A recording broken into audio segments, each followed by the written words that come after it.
الله الرحمن الرحیم.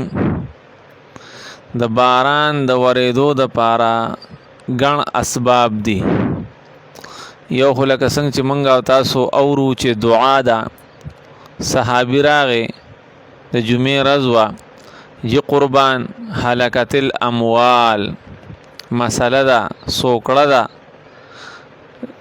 انسانانو تم تکلیف ته سارو تم.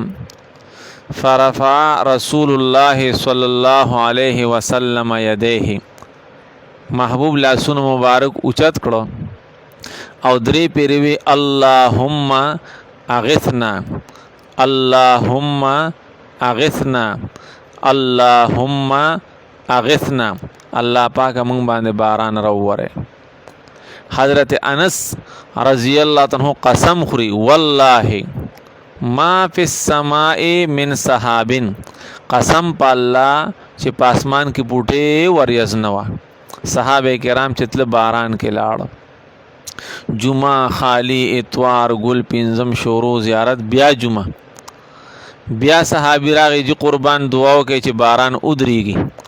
بیا فرفع رسول الله صلی الله علیه وسلم یدیه، محبوب لاسونه مبارک اوچت کړو او یا الله زمونږ نه واړی، الله پاک باران ودرو.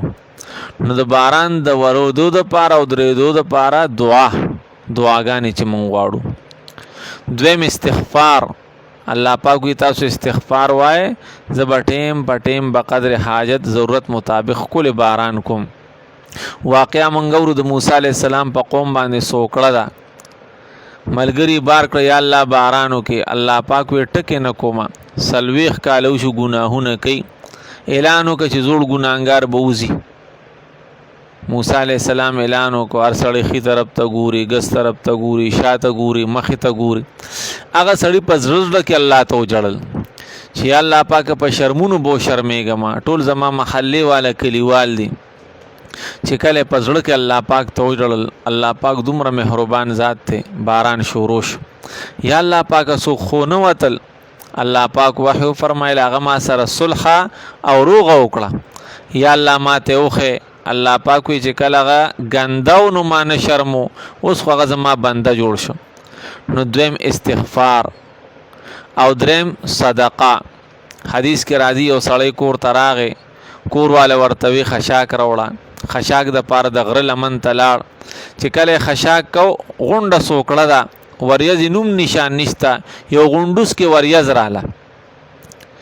د پاغه وریځ کې خبرې واورېدې چې عشق حدیقه فلان، ای وریځ باران او وروا او د فلانی باغچی او پړسل او پټی ته وبو رسوا. باران شروع شو او بروانې دې ورپسې روان شو، خشاکې پرې خو الته او سړی د خخکولې مټې بډې لګیا دی، بیلچې کو داله وسره ده او ورخونه برابرۍ. یا عبد الله مسمک، هغه ته لکه تول زما تاسو کې دنوم وتوی انی سمعت صوتا فی السحاب، ما وریس کې نوم اوریدو، ته ما ته نوم والا ناشنا خبره مې اوریدا.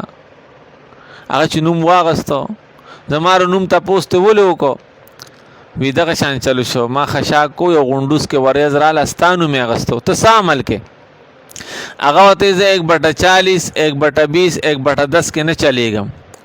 یعنی 100 کال کې مثال مال او چلی نو 40 روپے ورکی، او چې فصل شي د اوبو خرچه پیشوي نو پای کې مثال سلم ورکی، چې د اوبو خرچه پکې نه شي نو لسم ورکی.